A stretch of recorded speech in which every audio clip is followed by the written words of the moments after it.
నమస్తే రమగారు. నమస్తే జయ. రమగారు, ఇప్పుడున్న జనరేషన్‌కి, ఇప్పుడు ప్రెజెంట్ ఉన్న జనరేషన్‌కి కొన్ని నచ్చట్లేదండి. కొన్ని చోట్ల కొన్ని విమర్శలు. అసలు ఏం పద్ధతులు? ఎందుకిలా పెట్టారు? మన వాళ్ళు అసలు ఏం పెట్టారో మనం ఏం చేస్తున్నాము? అంటే ఉదాహరణకి ఇప్పుడు చనిపోయే ముందు సాధారణంగా మనం ఏం చేస్తామంటే తీసి కింద పడుకోబెడతాం. కొన్ని కమ్యూనిటీస్‌లో. తెలిస్తే తెలిస్తే ఇంకా ప్రాణం పోతోందనే విషయం గనక అర్థమైతే కింద పెట్టడం. కొన్ని కమ్యూనిటీస్ కాదు, అన్ని కమ్యూనిటీస్ అంతే. అంతేనా? వాళ్ళ వస్తువులన్నీ కూడా ఏదైనా మంచం మీద ఒకవేళ మనకు తెలియకుండా ప్రాణం పోయినా కూడా ఆ మంచాన్ని తీసేయటం, ఆ బెడ్‌షీట్స్ ఇవన్నీ తీసేయటం ఇలాంటివి చేస్తా ఉంటారు. అంటే చనిపోయిన తర్వాత కార్యక్రమాలన్నీ అయిపోయిన తర్వాత పూర్తిగా బట్టల మీదే స్నానం చేయటం ఇలాంటివన్నీ చేస్తూ ఉంటాం కదా! ఇదేదో అవమానకరంగా అలా అనుకుంటూ ఉంటే విన్నాను రమ్మగారు నేను. అసలు ఇది ఎందుకు సైంటిఫిక్‌గా వచ్చిందా? లేకపోతే మన శాస్త్రంలో ఉన్న విషయమా? అంటే ఇప్పుడు మనది సిద్ధాంతం, భారతీయ సిద్ధాంతం అనుకో, మరణించిన తర్వాత ఏదైనా జంతువులు చూస్తాం మనం. మరణించిన తర్వాత మన ఇంట్లో ఒక ఎలుకో బల్లో చనిపోయింది అనుకో, రెండో రోజు మూడో రోజుకి ఏమవుతుంది ఇంట్లో? దుర్వాసన వస్తుంది. మనం కూడా అంతే చేయ, మనం కూడా అంతే. ఒక వంకాయ వినటానికి కొంచెం బాధ అనిపించినా నిజం. జీవం లేకపోతే అంతే. ఓ వంకాయ ఉంది, వంకాయలు బాగా వండుకుంటాం మనం. ఓ వంకాయ సిలిండర్ వెనకాలో సామాన్ల మధ్యలోనూ పడింది. రెండో రోజుకి మూడో రోజుకి దుర్వాసన వస్తుందండి. ఆలుగడ్డలు మనం ఇష్టంగా తింటాం. హెల్త్ కూడా వంకాయ మంచిది, ఎంతో కొంత మంచి ప్రధాన ఆహారం. ఏమవుతుంది? అన్నం వండుకుంటాం, అన్నమే ప్రాణాధారం మనకి. 2 రోజులు ఉంటుంది. రెండో రోజుకి అన్నం ఏమవుతుందమ్మా? నీరు కారిపోయి వాసన వచ్చేస్తుంది. దుర్వాసన. కవర్లో కట్టినా సరే వాసన పోదు, అది మొత్తం వస్తుంది. ప్రాణాన్ని వదిలేశాక, జీవుడు వెళ్ళిపోయాక అందులో నుంచి మన నాన్నో నాయనమ్మో, మన అన్నయ్యో, మన పెద్దనాన్నో, మనకు అత్యంత ప్రీతిపాత్రుడైన గురువో, మన జీవితాన్ని నిలబెట్టిన మహానుభావుడో శరీరాన్ని విడిచిన తర్వాత ఆ శరీరము పంచభూతాల్లో కలిసిపోవటమే. వాళ్ళెవరో ఇందులో ఉన్నంత వరకు, జవసత్వాలతో ఉన్నంత వరకు, జీవించి ఉన్నంత వరకే దీనికి విలువ. చొక్కాకి ఈ షర్ట్ విలువ అదే. జీవుడు ఒక్కసారి బయటికి వెళ్ళాక దీనికి ఏ విలువ లేదు. పైగా ఎన్నో రకాల పదార్థాలతో నిండి ఉంటుంది ఈ శరీరం. చీము నెత్తురు మనం చెప్పుకునే మాటలే కదా, వంకలు, లోపల జరుగుతున్నటువంటి అనేక రసాయన క్రియలు. గుండె కొట్టుకుంటూ ఉన్నంతసేపు నడుస్తుంది, జీవుడు వెళ్ళాక కొట్టుకోవడం మానేస్తుంది. ఇంకా అక్కడి నుంచి ఏమవుతుంది? ఇది తనంతట తను నాశనం అవ్వడానికి రెడీ అయిపోతుంది. కొన్ని గంటల పాటు వెచ్చగా ఉంటుంది. జీవుడు వెళ్ళిపోయాక తర్వాత చల్లబడిపోవటం మొదలు పెడుతుంది. ఏ రాత్రో గతించారనుకో, తెల్లవారేసరికి శరీరం కట్టే బిగిసిపోతుంది, చల్లబడిపోతుంది. ఇక అందులో మన నాన్న లేడు, తాత లేడు, ఎవరు లేరు అక్కడ. అదొక ఖాళీ, పాడవటం మొదలవుతుంది ఆ వస్తువు. ఇంకా దాని వస్తువు కిందే చూడాలి. అంతే అంతే. దాంట్లోంచి రకరకాల క్రిములు, ఏమంటారంటే వాసనలు, బ్యాక్టీరియా అనాలి, అందులోంచి వెలువడ్డం మొదలు పెడతాయి. పైగా వీళ్ళు లేరన్న ఒక దుఃఖం మన లోపల రకరకాల రసాయనాలని విడుదల చేస్తుంది మన బ్రెయిన్. ఒక మరణించిన వ్యక్తి ఉన్న ఇంట్లోకి వెళ్తే మన వాళ్ళు చెప్పిన సిద్ధాంతం ఏంటంటే సచేల స్నానం అని చెప్తారు. ఇక్కడి నుంచి సావు ఇంటికి వెళ్ళాం, అవును, తిరిగి వచ్చాక నువ్వు ఇంట్లో అన్ని ముట్టుకుని మంచాల మీద కూర్చుని తర్వాత ఎప్పుడో నీకు కుదిరినప్పుడు టిఫిన్ తిని స్నానం చేయటం కాదు, ఇమ్మీడియట్గా స్నానం చేయాలి. ఇది ఎందుకు అంత అవసరము అంటే, ఈ బాడీ ఎక్కడైతే ఉందో అక్కడ చాలా రకాల సూక్ష్మక్రిములు గాల్లో ప్రయాణం చేస్తే నువ్వు అవి మోసుకొస్తావు. నువ్వు చనిపోయిన వాళ్ళని గౌరవించాలంటే వాళ్ళ మర్యాదకి తగినట్టుగా మాట్లాడాలి, కానీ ఆ బట్టలు వేసుకుని ఇళ్ళంతా తిరుగుతానని అనకూడదు. అందుకని ఏం చెప్తారు, ఈ సచేల స్నానం అంటే బాత్రూంలోకి డైరెక్ట్గా వెళ్ళిపోవడం, నెత్తి మీద నీళ్లు దిమ్మరించుకోవడం. ఇది వరకు బాత్రూములు ఉండేవి కాదు కదా, చెరువుల్లో మునిగేసేవాళ్ళు, పెరట్లో బావుల దగ్గర నెత్తి నీళ్ళు ఎత్తి పోయటం. వీళ్ళే బావిలోంచి నీళ్లు తోడుకోవటం కాదు, ఆహా, ఎవరైనా పోసి పోయటం నీళ్లు, పంపుల కింద కూర్చొని పంపు నీళ్ళు కొట్టుకొని పోసుకోవటం. తలావళ్ళు మొత్తం తడిపాక ఆ తడి బట్టలు జాడి చేరేసుకోవాలి. తువ్వాలు తీసుకెళ్తా అనకూడదు, టవల్ తీసుకెళ్ళకూడదు. మనం బీరువాది అల్మారీలు తెరిచి ర్యాకులు తెరిచి మన టవల్ మనమే తీసుకెళ్ళకూడదు. ఏది ముట్టుకోవద్దు. నీ ఒంటి మీద ఇది దాని మీద ట్రాన్స్ఫర్ చేస్తావు నువ్వు. ఎలా వెళ్ళి చూసామో అలానే వచ్చి స్నానం చేయాలి. ఓకే. బాడీని తీసుకెళ్ళిపోయాక ఇల్లు కడిగేస్తారు. అవును అవును, అన్ని చోట్ల ఉంది కదా జయ. ఆ కడగడం కూడా, ఆ క్రిములు కడగడం మీకోసమే. అది అంతే తప్ప అదేదో అవమానంగా భావించకూడదమ్మా. అది పొరపాటు. మీరు మనకు ఒక పక్కన తెలుసు, బ్యాక్టీరియా తెలుసు, సూక్ష్మక్రిములు తెలుసు, వైరస్లు తెలుసు, శరీరంలో ఎండార్ఫిన్లు రిలీజ్ అవుతాయి, అవేమిటో అవుతాయి, డోపమైన్లు వస్తాయి, బొచ్చడి తెలుసు మనకి. ఇవన్నీ సైన్స్ భూగోళం తెలుసుకున్నాం మనం. మనకంటే కొన్ని వేల సంవత్సరాల ముందు నుంచి మన ధర్మంలో ఉంది ఇది. అప్పటికి సైన్సులు తెలియవు, కానీ వాళ్ళకి విషయం తెలుసు. నీకు సైన్స్ అన్న పేరు తెలుసు, ఈ సైన్స్ వాళ్ళకి ఎప్పుడో తెలుసు. ఇంకా అప్పుడు చాలా నియమంగా కఠినమైన చేసేవారేమో కదా. ఇప్పుడే కొంచెం ఫ్లెక్సిబుల్ గా వాళ్ళని వెళ్ళి ముట్టుకోకూడదు. ఎవరికైతే ఇది ఉందో వాళ్ళని ముట్టుకోకూడదు. ఆ ఇంటి పేరిట వాళ్ళని ముట్టుకోకుండా ఉండాలి. ఇది లెక్క. మరి కింద ఎందుకు పడుకోబెడతారు? అట్లా కాదు జయ. ఇప్పుడు ఎలా అంటే శరీరం పాంచభౌతికమైనది. మనం దేంతో నిర్మించబడ్డాం? పంచభూతాలతోటి నిర్మించబడింది శరీరం. అందులో ఏమున్నాయి? పృథివీ తేజో వాయురు ఆకాశాలు ఉన్నాయి. పృథివీ అంటే భూమి, అప్పు అంటే బేసిక్ మట్టి, అప్పు అంటే నీరు, పృథివీ అప్పు, తేజస్సు అంటే అగ్ని, వాయువు ఆకాశము. ఈ 5తోటి నిర్మించబడిన శరీరం. అందుకని పృథివికి భూమి మీద పెడితే ఏ ఎలిమెంట్ నుంచి మన శరీరం నిర్మించబడిందో దాన్ని దగ్గర చేస్తున్నాం మనం. సులువుగా జీవుడు వెళ్ళిపోతాడమ్మా, ఈజీగా వెళ్ళటం కోసం. పాత పద్ధతి.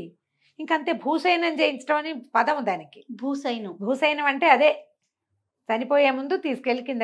ఇప్పుడు రాత్రిపూట నిద్రలోనే పోయారు, తెలీదు కదా. మనం పెద్దవాళ్ళయ్యి తెలిసి మనకి మరణాసన్నులుగా ఉన్నారు అంటే అప్పుడు భూసైనం చేయించడం పాత. ఇప్పుడు అందరు ఎక్కడ చేస్తారు? ఏ హాస్పిటల్లోనూ ఉంటారు. అక్కడి నుంచి వెళ్ళిపోతారు. అవకాశం ఉన్నప్పుడు చేయగలుగుతారు. కాదు ఒక్కొక్కళ్ళకి ఒక పట్టుదల. కాదు మా నాన్న సుఖంగా బతికాడు, ఇప్పుడు కూడా సుఖంగానే పోవాలనుకుంటారు. మీరు వాళ్ళకి హెల్ప్ చేస్తున్నారు నేల మీద పడుకోబెట్టి. ఆ జీవుడు సులువుగా వెళ్లేందుకు అవకాశం ఇస్తున్నాం మనం నేల మీద పడుకోబెట్టడం అంటే. అది ఒక రకమైన అంతే. అదేం తప్పు కాదమ్మా. తప్పుగా భావించొద్దు. పాత పద్ధతి అంటే అది పూర్వీకుల పద్ధతి. ఇప్పుడు మేమెందుకు చేస్తాము అంటే నీ ఇష్టం. అది ఇంకా నీ ఇష్టం. వాళ్ళు మరణించాక ఏమవుతారో నువ్వు తెలుసుకోవాలా. ఇంకా సైన్స్ మరణించిన తర్వాత జీవుడు ఎట్లా ప్రయాణం చేస్తాడు, ఎక్కడికి వెళ్తాడు, ఎన్ని రోజులు ఉంటాయి, వాడిలో పంచకోశాలు ఉన్నాయి, ఒక కోశం ఇక్కడ ఉండిపోతుంది, తెలీదు మనకి. సైన్స్ అది కనిపెట్టాల. అవన్నీ కనిపెట్టింది ఇది శాస్త్రం ఉంది దానికి. లేదు మనకు తెలియదు కదా జయ. అంతే కదా అమ్మగారు. అమ్మవారు చెప్తారు పంచకోశాంతర స్థిత అని చెప్తారు. మన 5 కోశాల్లోనూ అమ్మ ఉంటుంది, వెళ్ళిపోతుంది. మరి తెలుసుకోవాలి మనం. అది మన శాస్త్రం చెప్పింది. ఇలా చేయాలి, ఇలా ఉండాలి, ఈ రకంగా ఉంచాలి అని. ఈ జీవుడు ఎంతకాలం ఇక్కడ ఉంటాడో మరణించిన తర్వాత నీకు తెలుసా? సినిమాల్లో చూస్తావు నువ్వు. అంతే సినిమా వాళ్ళలో చూపిస్తుంటారు. అది వీళ్ళు యమభటులు రావడం, తీసుకుపోవటం, తర్వాత ఇక్కడ జరిగేవన్నీ చూడడం, వీళ్ళే పైకి వెళ్ళి మాట్లాడడం, కిందకెళ్ళి ఇదేంటి నేను పోయానా అని వాళ్ళే ఆశ్చర్యపోవడం అన్నీ కథల్లో సినిమాల్లో ఉంటాయి. ఒరిజినల్గా ఏ సైన్స్ అయినా దీని గురించి చెప్పిందా? కానీ సైన్స్ ఒక విషయం చెప్పింది. ఒక్కసారి మనిషి మరణించాక ఆ బాడీ ఎందుకు ఉపయోగపడదు?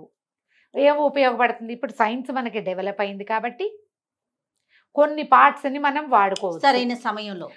అందులో కూడా ఏంటి మనమే చెప్తున్నాము, శాస్త్రం చెప్పింది. కొన్ని గంటల పాటు శరీరం వెచ్చగా ఉంటుందని పూర్వీకులకి తెలుసు.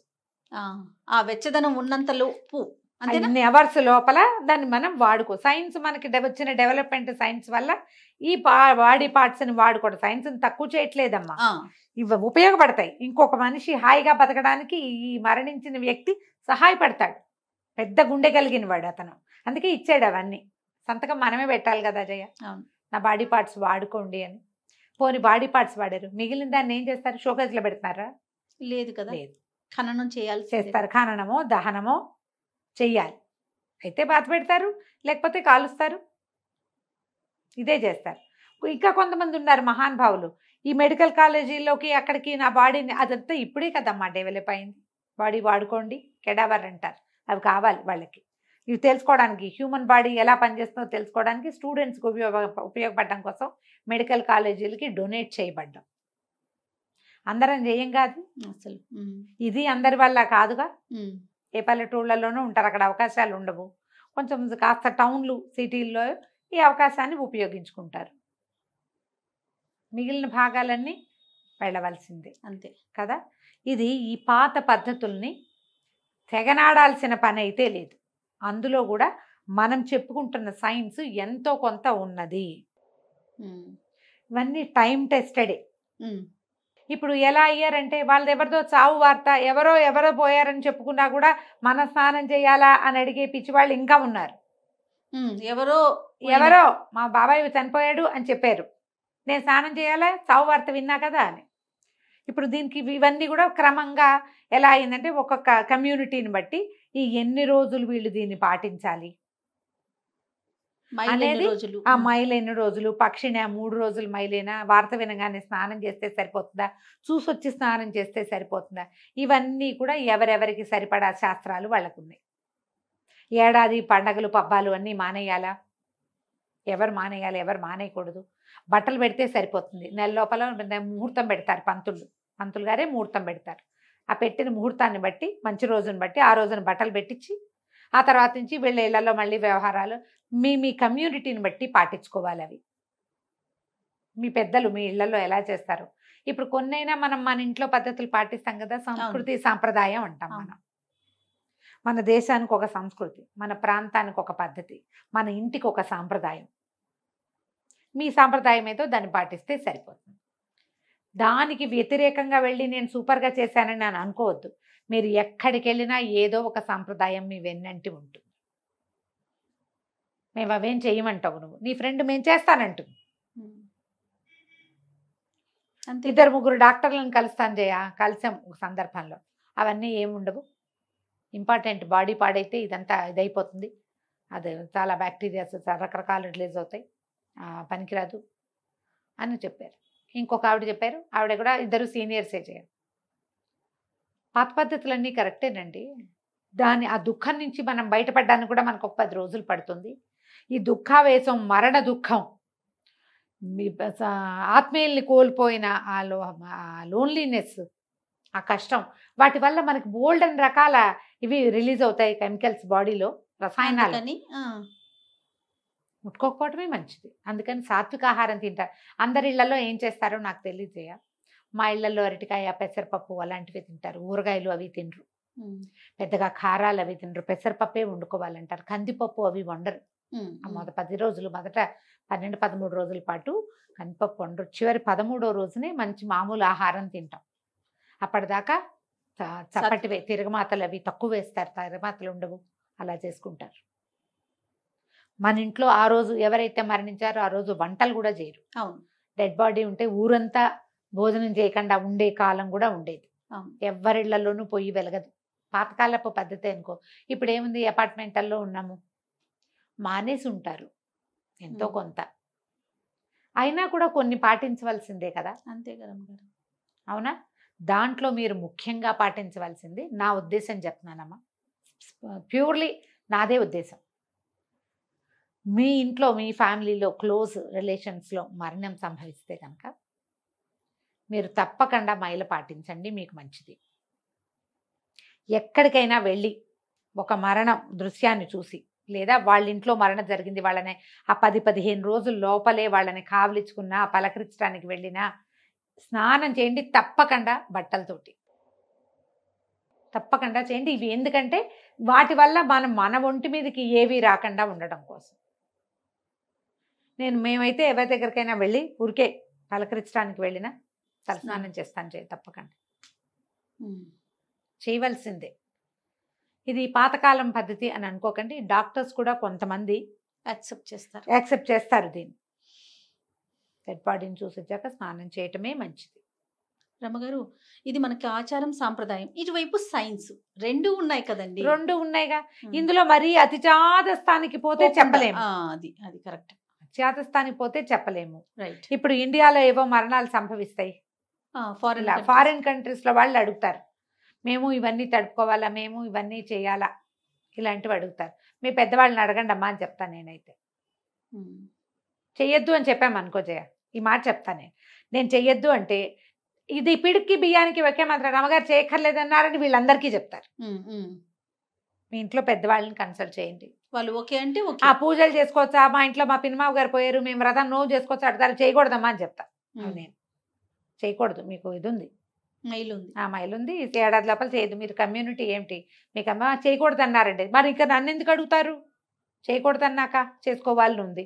ఈ సంవత్సరం మానేస్తే వచ్చే ఏడాది చేసుకోకూడదు, ఇందులోనే అయిపోతామా మనం? అదే కదా, అయిపోం కదా, వచ్చే సంవత్సరం చేసుకోవచ్చు. రైట్. ఎప్పుడు పాత సాంప్రదాయాలు మంచివేనమ్మా. అయితే విను, ఈ పాట అడుగు. చనిపోయిన వారి ఫోటోలు దేవుడి దగ్గర పెట్టుకోవచ్చు, అడిగేసే ఇందులో. అయితే రమ్మగారు, చనిపోయిన వారి ఫోటోల్ని మనం దేవుని మందిరంలో కానీ దేవుడి రూమ్లో కానీ పెట్టుకోవచ్చు అని? మందిరాల్లో పెట్టుకోకూడదు జయ. అంటే సాధారణంగా ఏమనుకుంటారంటే మా వాళ్ళు దేవుడి దగ్గరికి వెళ్ళిపోయారు, దేవుడు అయిపోయారు అని, అందుకని దేవుళ్ళల్లో పెట్టుకుంటారు. ఏ పెద్దవారు, నాకు దాని మీద అవగాహన లేదు కానీ మా ఇంట్లో దేవతార్చన వేరే. మా నాన్నగారు తాతగారి ఫోటోలు హాల్లో ఉండేవి, మా అమ్మది కూడా హాల్లోనే ఉంది, నాయనమ్మవి హాల్లోనే ఉన్నాయి. మేము ఎప్పుడూ దాన్ని దేవుడి దగ్గర పెట్టుకోలేదు. ఏ మనుషులు దేవుళ్ళు అయిపోరమ్మా, అయిపోరు, అది చాలా కష్టం. వారితో సమానంగా పెట్టకూడదు. మనం నిత్యార్చనలో పెట్టుకోకూడదు.